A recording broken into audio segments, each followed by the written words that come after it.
Hello everyone, welcome to competitive exams tech prep. मेरा नाम पुष्पांजलि है और इस वीडियो में मैं आपके लिए एक इंटरेस्टिंग टॉपिक लेकर आ गई हूं जो है AWT कंट्रोल्स। आज के इस वीडियो के अंदर हम AWT कंट्रोल्स को डिस्कस करने जा रहे हैं, जिसको हम पढ़ेंगे एडवांस जावा टेक्नोलॉजी सब्जेक्ट के अंदर। बहुत इंपॉर्टेंट वीडियो है आपके एग्जाम पॉइंट ऑफ व्यू से। अभी तक आप मेरे चैनल पर जुड़े नहीं है तो जुड़ जाइए, करिए चैनल को सब्सक्राइब और बेल आइकन को प्रेस कर दीजिए, जिससे आने वाली वीडियोस की नोटिफिकेशन आपको मिलती रहे और ऐसी यूजफुल वीडियोस आप देख पाए। आप मुझे टेलीग्राम पे फॉलो कर सकते हैं, जहाँ पे वीडियोस के नोट्स मिलते हैं। आपको लिंक डिस्क्रिप्शन बॉक्स में मिल जाएगा, वहां से चेक करके ज्वाइन कर सकते हैं। एडवांस जावा टेक्नोलॉजी की पूरी प्लेलिस्ट को एक्सेस करने के लिए भी लिंक डिस्क्रिप्शन बॉक्स मिल जाएगा, साथ में आई बटन में मिल जाएगा, वहां से चेक करके आप ज्वाइन कर सकते हैं। ठीक है, तो चलिए स्टार्ट करते हैं हम अपने टॉपिक को जो है AWT कंट्रोल। आइए डिस्कस करते हैं AWT कंट्रोल्स को। उससे पहले हम देखते हैं कि AWT क्या होता है। ठीक है, AWT कंट्रोल्स को इसके बाद डिस्कस करेंगे। AWT क्या होता है जावा के अंदर, यानी जावा AWT क्या होता है। AWT का फुल फॉर्म क्या होता है, सबसे पहले ये देखते हैं। AWT का फुल फॉर्म होता है एब्स्ट्रैक्ट विंडो टूलकिट। ठीक है, तो एब्स्ट्रैक्ट विंडो टूलकिट होता है AWT। क्या है ये एक API है। API यानी एप्लीकेशन प्रोग्राम इंटरफेस, यानी डिफरेंट डिफरेंट एप्लीकेशंस को ये क्या करता है, आपस में इंटरैक्ट कराता है, इंटरफेसिंग का काम करता है API।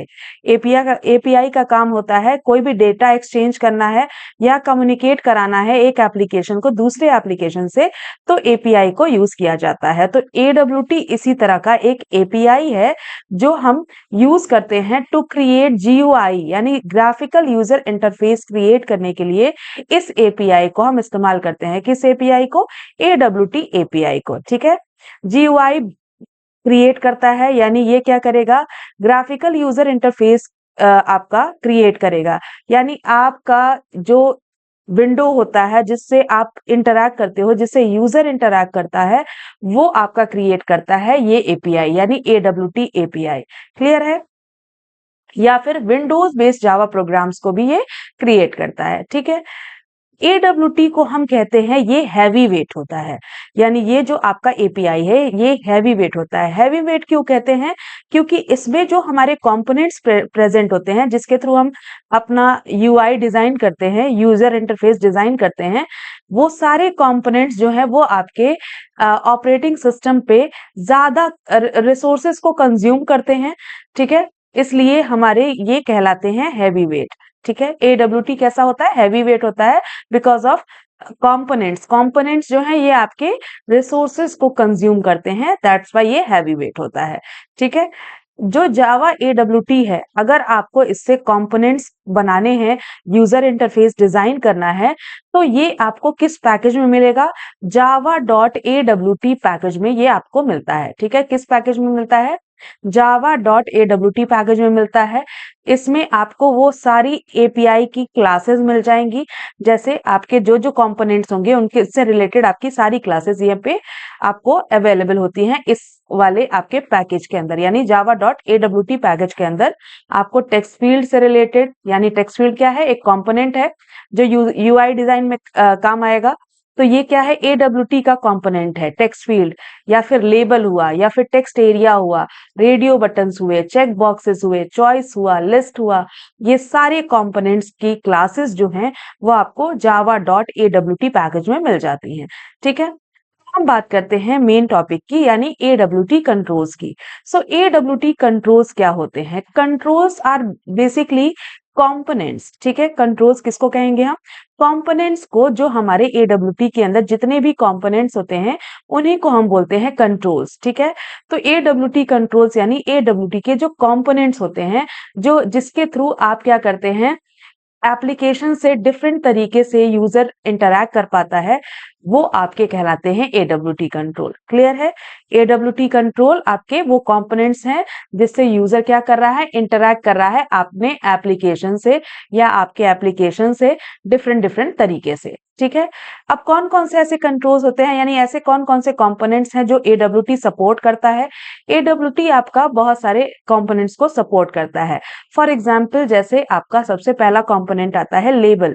लेबल यानी आपने फॉर्म भरा होगा, फॉर्म भरते समय आपको कुछ लिखा हुआ मिलता है, जैसे आपको टेक्स्ट फील्ड में क्या भरना है वो आपको बताता है लेबल। लेबल जो है वो आपका कंटेन करता है स्ट्रिंग को, ठीक है। और ये बेसिकली क्या है, एक ऑब्जेक्ट है ऑफ टाइप लेबल। ठीक है, लेबल क्या है, जैसे आपको मान लीजिए अपना नाम लिखना है, enter a name, enter your name अगर पूछता है, तो आपका जो एंटर योर नेम लिखा होता है वो लेबल होता है। ठीक है, तो लेबल आपका एक स्ट्रिंग कंटेन करता है, चाहे वो कोई भी स्ट्रिंग हो सकता है। वो आपको इंस्ट्रक्शन देगा कि टेक्स्ट फील्ड में आपको भरना क्या है। ठीक है, और यहाँ पे ये एक ऑब्जेक्ट है जो आपका लेबल टाइप का होता है। ठीक है, लेबल्स को हम पैसिव कंट्रोल्स भी कहते हैं, क्योंकि ये आपका यूजर से इंटरैक्शन नहीं कराता है, यूजर को एक इंस्ट्रक्शन देता है कि उसको अदर कंपोनेंट से इंटरैक्ट कैसे करना है। ठीक है, तो ये बताता है लेबल। अगर आपको लेबल क्रिएट करना है तो कैसे क्रिएट करेंगे, तो लेबल को क्रिएट करने के लिए आपका होता है label L is equal to new label string. String में आप कोई भी स्ट्रिंग दे सकते हैं जो भी आपको प्रिंट कराना है लेबल की जगह पे। ठीक है, तो लेबल L आप लिखेंगे is equal to new label, और स्ट्रिंग की जगह पे जो भी आपको स्ट्रिंग देनी है वो आप लिख देंगे। क्लियर है। अब नेक्स्ट पे बढ़ जाते हैं। अब बात करते हैं लेबल कंस्ट्रक्टर्स की। सो लेबल में कौन कौन से कंस्ट्रक्टर्स होते हैं। कंस्ट्रक्टर्स यानी कंस्ट्रक्टर किस बेसिस पे हम डिफाइन करते हैं, पैरामीटर के बेसिस पे, कि पैरामीटर हम क्या डालेंगे। जैसे लेबल में आपने कोई पैरामीटर नहीं दिया, लेबल को आपने विदाउट पैरामीटर लिखा, तो ये क्या करेगा, ये आपका एक ब्लैंक लेबल क्रिएट करके आपको दे देगा। ठीक है, तो लेबल कंस्ट्रक्टर्स में पहला आता है लेबल विदाउट एनी पैरामीटर। तो ये क्या करेगा, आपको ब्लैंक लेबल क्रिएट करके दे देगा। लेबल स्ट्रिंग के साथ लिखते हैं, स्ट्रिंग str के साथ, तो ये क्या करेगा, आपका लेबल तो क्रिएट करेगा लेकिन आपका ब्लैंक लेबल नहीं क्रिएट करेगा। इसमें आपकी कुछ स्ट्रिंग लिखी होगी जो कि इस इस str के द्वारा स्पेसिफाई आप कर सकते हैं। str की जगह जो भी स्ट्रिंग आप लिखेंगे वो स्ट्रिंग उस लेबल पे प्रिंट हो जाएगी। ठीक है, नेक्स्ट आप कैसे लिख सकते हैं अपने पैरामीटर को, जैसे label string str int how. Int how क्या करेगा, str से तो आपको लेबल पे जो भी स्ट्रिंग लिखनी है वो आप स्ट्रिंग लिख लेंगे। इंट हाउ क्या करेगा, आपको अलाइनमेंट प्रोवाइड करेगा कि लेबल को आप किधर अलाइन करना चाहते हैं, वेदर लेफ्ट करना चाहते हैं, राइट करना चाहते हैं कि सेंटर करना चाहते हैं। तो अलाइनमेंट आपको बताने के लिए हाउ स्पेसिफाई किया गया है। ठीक है, लेबल में कुछ मेथड्स भी हम यूज करते हैं, जैसे जो मेन मेथड है आपके कौन कौन से हैं, जैसे void set text string str।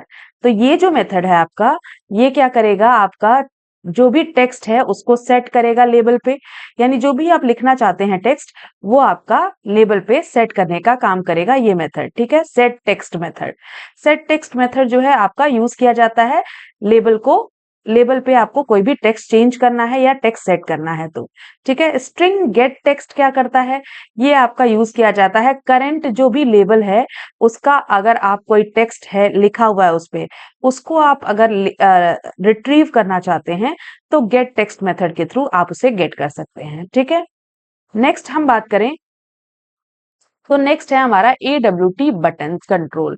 तो नेक्स्ट जो हमारा कंट्रोल आता है बटन कंट्रोल। बटन एक ऐसा कंपोनेंट होता है हमारा जो कि लेबल को कंटेन करता है। ठीक है, और जब हम बटन पे क्लिक करते हैं तो कुछ ना कुछ इवेंट हमारा परफॉर्म होता है। ठीक है, जब आप प्रेस करते हैं बटन को तो एक इवेंट परफॉर्म होता है, जैसे आपने फॉर्म भरा, फॉर्म भरने के बाद आपने क्या किया, उसे सबमिट कर दिया।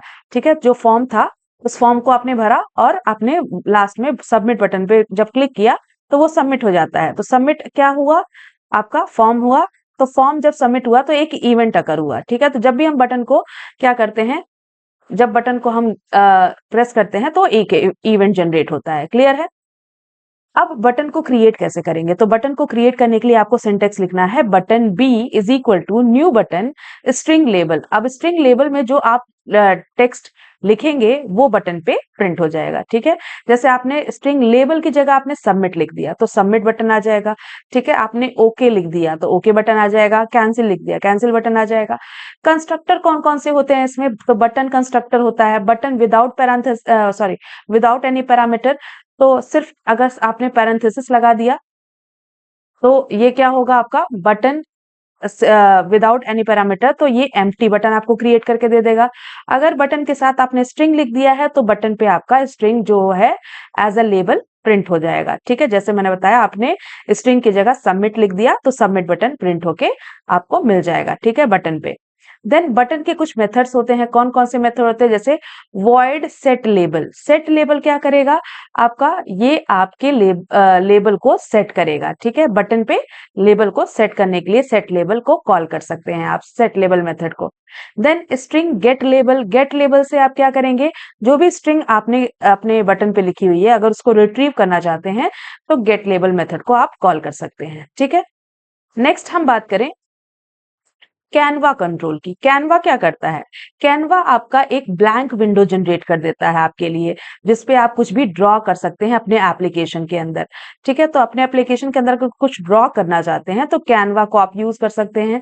कैनवा आपका इनपुट जो है वो रिसीव करता है। अगर आपने जो भी क्रिएट किया हुआ है एज अ यूजर, जो भी इनपुट क्रिएट किया हुआ है उसे रिसीव करता है और उसे ड्रॉ कर देगा आपको ब्लैंक विंडो पे, ठीक है। इसके कौन कौन से कंस्ट्रक्टर्स होते हैं, तो कैनवा के कंस्ट्रक्टर होता है जैसे विदाउट एनी पैरामीटर अगर आप लिखते हैं तो न्यू कैनवा कंस्ट्रक्ट हो जाएगा, और पैरामीटर में अगर आप ग्राफिक्स कॉन्फ़िगरेशन कॉन्फ़िग लिख देते हैं तो ये क्या करेगा, एक न्यू कैनवा आपका क्रिएट करेगा जिसमें आपका ग्राफिक्स कॉन्फ़िगरेशन ऑब्जेक्ट जो है वो आपका दिया होगा, ठीक है।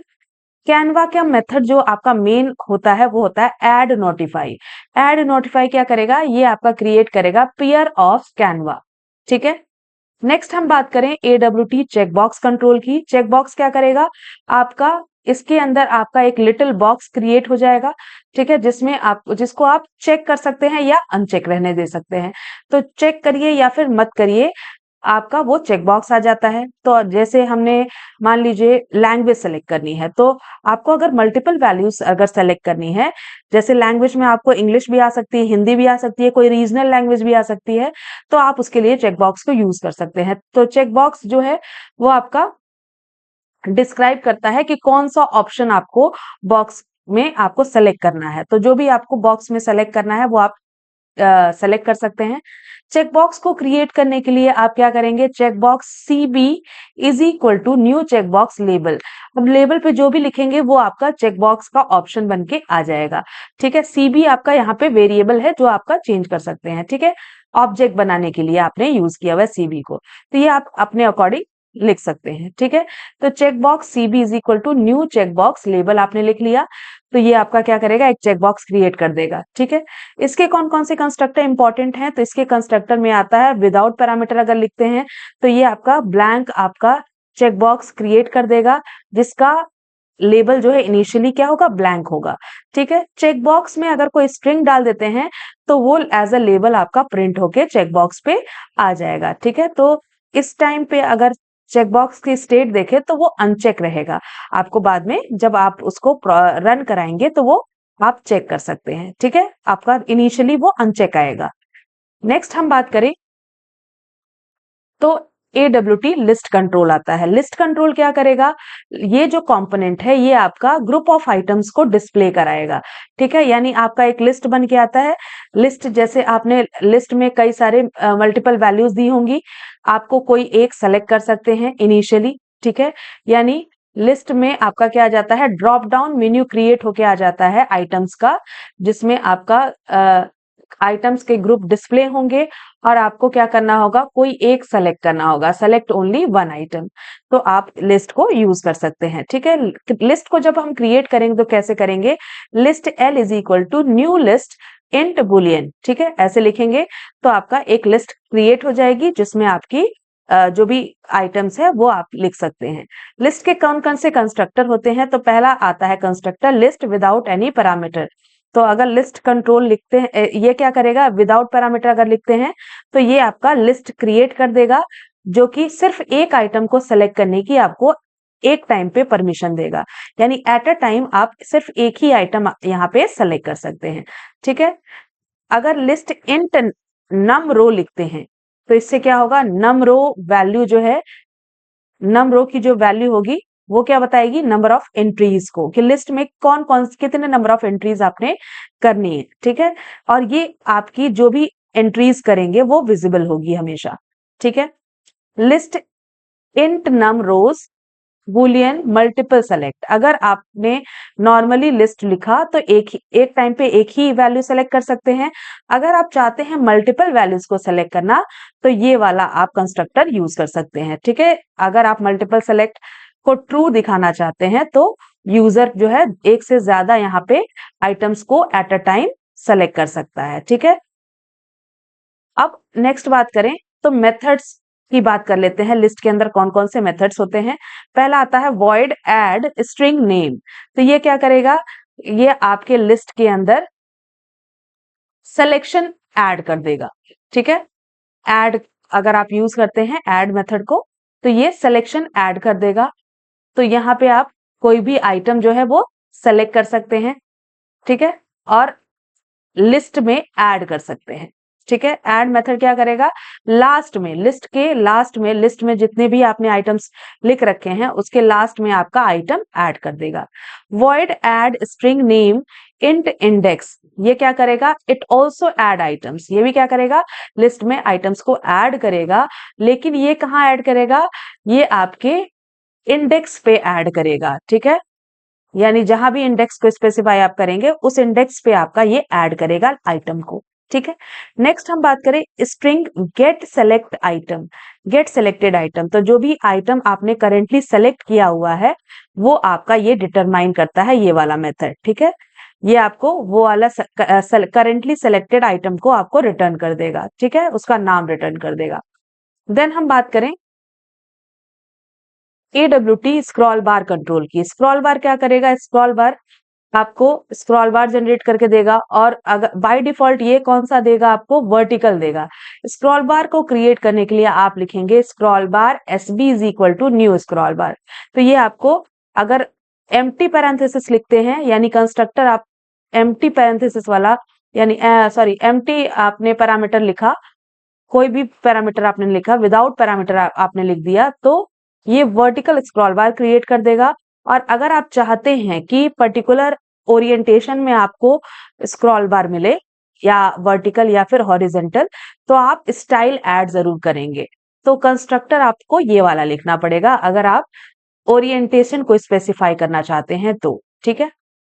नेक्स्ट बात करें स्क्रॉल बार के मेथड की, तो इसमें इंपॉर्टेंट जो मेथड है वो है सेट वैल्यू, ठीक है, int initial value, then int thumb size, int min, int max. ये क्या करेगा आपको, ये वाला जो मेथड है सेट वैल्यूज, ये क्या करेगा, पैरामीटर्स को सेट करेगा ऑफ द कंस्ट्रक्टर्स, ठीक है। देन गेट वैल्यू जो है वो क्या करेगा, अगर आप करंट वैल्यू स्क्रॉल बार की जानना चाहते हैं तो आप गेट वैल्यू मेथड को यूज कर सकते हैं, ठीक है। नेक्स्ट बात करें AWT टेक्स्ट कंपोनेंट की। टेक्स्ट कंपोनेंट जो होता है ये आपको बताता है कि टेक्स्ट जो है एडिटेबल है कि नहीं है, ठीक है। तो two type of text component होते हैं। एक तो होता है जिसमें आप क्या करते हो, टेक्स्ट लिखते हो, जैसे एंटर अ टेक्स्ट। तो अगर आपको नाम एंटर करना है तो वो आप किस में कर पाते हो, टेक्स्ट फील्ड में कर पाते हो। तो टेक्स्ट कंपोनेंट दो टाइप के होते हैं, टेक्स्ट फील्ड और टेक्स्ट एरिया। टेक्स्ट फील्ड जो होती है कंपोनेंट, उसमें आप यूजर जो है वो कुछ भी टेक्स्ट एंटर कर सकता है लेकिन सिर्फ सिंगल लाइन में, ठीक है। सिंगल लाइन टेक्स्ट ही इसमें एंटर कर सकता है, किसमें, टेक्स्ट फील्ड के अंदर। जबकि टेक्स्ट एरिया जो होता है इसमें आप मल्टीपल लाइंस को लिख सकते हैं, ठीक है, ये आपको पता होगा। टेक्स्ट फील्ड को क्रिएट करने के लिए आप जो सिंटेक्स लिखेंगे वो होगा text field TF is equal to new text field. Then आप टेक्स्ट फील्ड की साइज को लिख देंगे कि कितने कैरेक्टर्स उसमें लिखे जाने चाहिए, ये आप स्पेसिफाई कर देंगे। इसी तरह से टेक्स्ट एरिया जब हम लिखेंगे तो टेक्स्ट एरिया में भी आप टेक्स्ट एरिया को लिख के इस तरह से टेक्स्ट एरिया क्रिएट कर सकते हैं, ठीक है। नेक्स्ट हम बात करें टेक्स्ट फील्ड के कौन कौन से कंस्ट्रक्टर होते हैं, टेक्स्ट एरिया के कौन कौन से कंस्ट्रक्टर होते हैं। अगर आपने लिख दिया टेक्स्ट फील्ड विदाउट पैरामीटर तो आपका डिफॉल्ट टेक्स्ट फील्ड क्रिएट हो जाएगा, एक नॉर्मल सा टेक्स्ट फील्ड क्रिएट हो जाएगा जिसमें आप कुछ भी एंटर कर सकते हैं। अगर आप चाहते हैं कि इतने नंबर ऑफ कैरेक्टर्स का ही टेक्स्ट फील्ड क्रिएट हो तो आप ये वाला कंस्ट्रक्टर यूज कर सकते हैं, टेक्स्ट फील्ड इंट नमचर, ठीक है। इससे क्या होगा, टेक्स्ट फील्ड तो क्रिएट होगी लेकिन आपके स्पेसिफाइड कैरेक्टर के अकॉर्डिंग, ठीक है। देन टेक्स्ट एरिया कंस्ट्रक्टर में कौन कौन सा आ जाएगा, जैसे आपने विदाउट पैरामीटर लिखा तो डिफॉल्ट टेक्स्ट एरिया आपका क्रिएट हो जाएगा। और अगर आप चाहते हैं कि नंबर ऑफ लाइंस भी स्पेसिफाई करना कि कितने नंबर ऑफ लाइंस होने चाहिए, कितने नंबर ऑफ कैरेक्टर्स को सपोर्ट करे, तो आप ये वाला कंस्ट्रक्टर यूज कर सकते हैं। आई होप आपको समझ में आ गया होगा। तो ये सारे कंपोनेंट्स जो है वो AWT कंट्रोल्स कहलाते हैं, ठीक है, क्योंकि ये AWT के कंपोनेंट्स होते हैं। आई होप आपको समझ में आ गया होगा। वीडियो पसंद आई है तो अपने फ्रेंड्स के साथ शेयर करिएगा और लाइक कर दीजिएगा इस वीडियो को। चैनल पे जुड़ नहीं है तो जुड़ जाइएगा। Thank you for watching.